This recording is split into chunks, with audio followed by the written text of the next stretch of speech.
Okay, these little licks are called sliding sixths. People used to call it the Memphis scale. It's this kind of thing like this.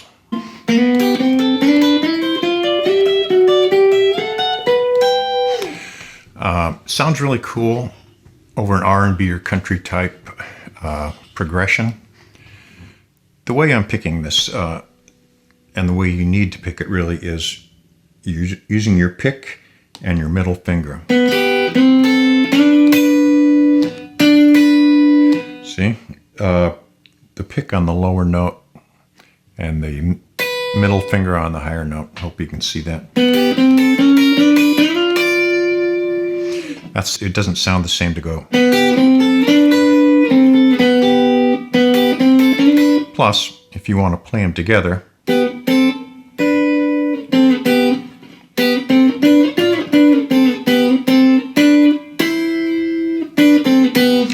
you have to do, it's called hybrid picking, by the way.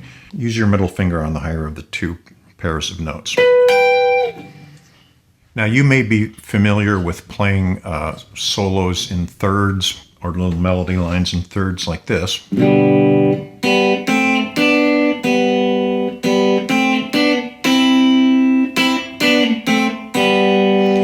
And that's just the first third that I'm playing is a fragment of a G chord. It's this G right here, and the G open string and the B open string played together, and that is an interval of a third. And then to go up the scale, you're trying to go up the scale like,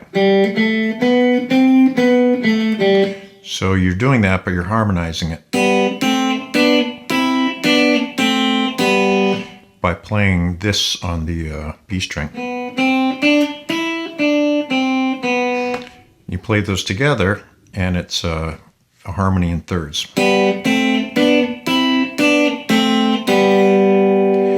Now, what if I were to tell you that you can do that? You can take this open G string, play it an octave higher, and then it becomes this interval right here, which is easier actually to play with the third here on the B. Same interval. And you, instead of playing this, you go like this.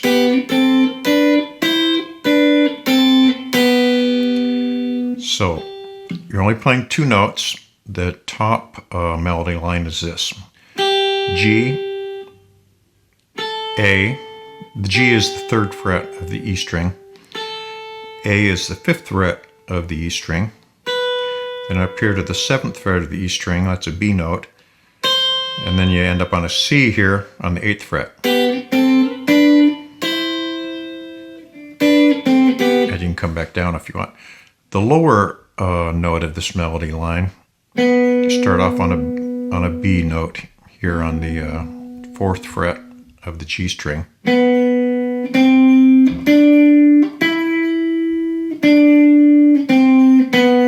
Okay, fourth fret, fifth fret, seventh fret, ninth fret, and back down. So together, it's like this. And it sounds kind of cool if you play them, in series like that, rather than or you can play them together, depending on what you're going for. So now that we've got that out of the way, I'm going to show you a couple wrinkles. You may have seen these sliding sixths in various places. You may know how to do that already, but I'm going to show you a couple things you might not know how to do. One is this pedal steel lick. Go up the scale to this. It's actually a fragment of this form of a G.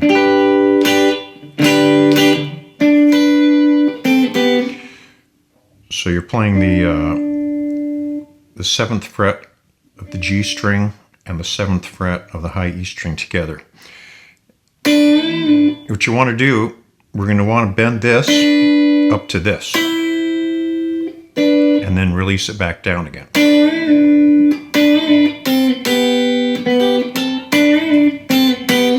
And that gives it a pedal steel kind of effect. Now the tricky part is, of course, that you're bending these two strings at the same time, but this one, you want to bend a half fret, one semitone, and this one, you want to bend 2 frets, a whole semitone. I mean, a whole tone. So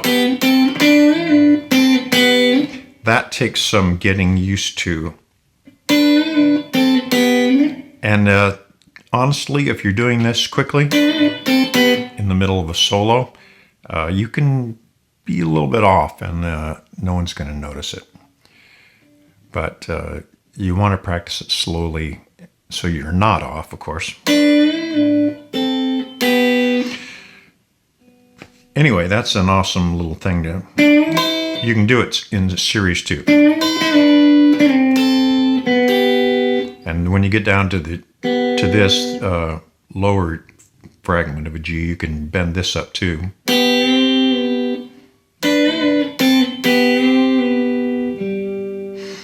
And in that case, you're just bending the lower of the pair of strings. You're not bending the upper one. It stays the same. Okay, now let's take another example. Suppose you're in one of these chord progressions that has sevenths in it, like this one.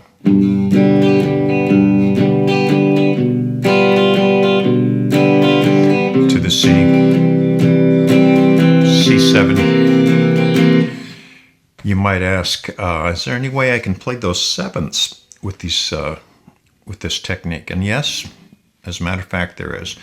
So let's try the G7 first.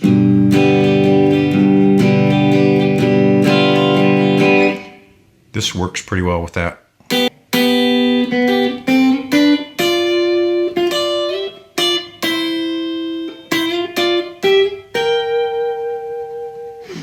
On the G7, we're going to play this like we already have for this melody line. But then we're going to go up 3 frets more to give it that 7th quality. Goes well with that chord. When we get to the C, we're going to do a very similar thing, only in the key of C.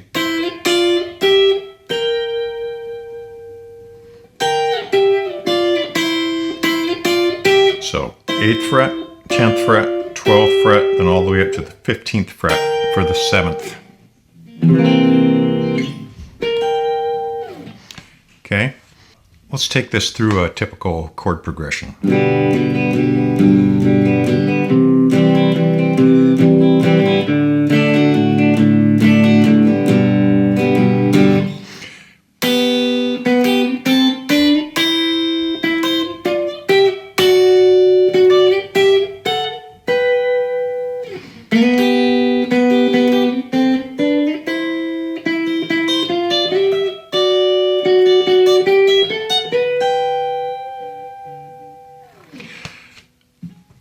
Now, each chord, we're starting on the G, of course. Then we're going up to the C on the 8th fret. Then we're going to the D on the 10th fret. Ending up at an octave G on the 15th fret. You can also use this sort of thing in blues. Makes a good turnaround, like.